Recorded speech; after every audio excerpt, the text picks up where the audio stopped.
This includes you who were once far away from God.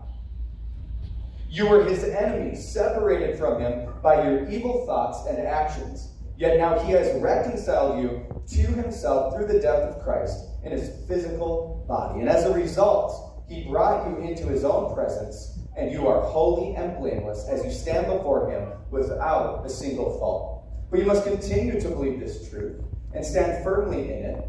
Don't drift away from the assurance you received when you heard the good news. And the good news has been preached all over the world, and I, Paul, have been appointed as God's servant to proclaim it.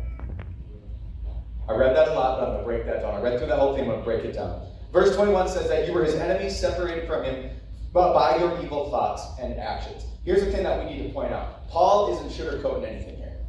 Paul isn't saying, oh, you were misguided in your faith. You were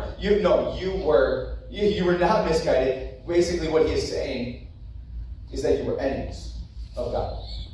But there's something that I need to point out. I need to point out actually the Greek word of enemies. Not to say, look at me because I'm smart, because I had to Google it, to be honest with you. But the Greek word for enemies is ecthroi.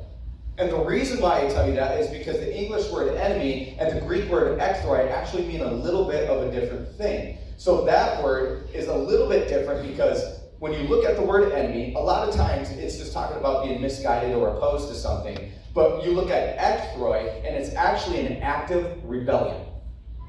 So ecthroi means an active rebellion. So when I'm talking about the word enemy, I'm talking about the Greek sense of ecthroi. So just a little bit of a language lesson for you.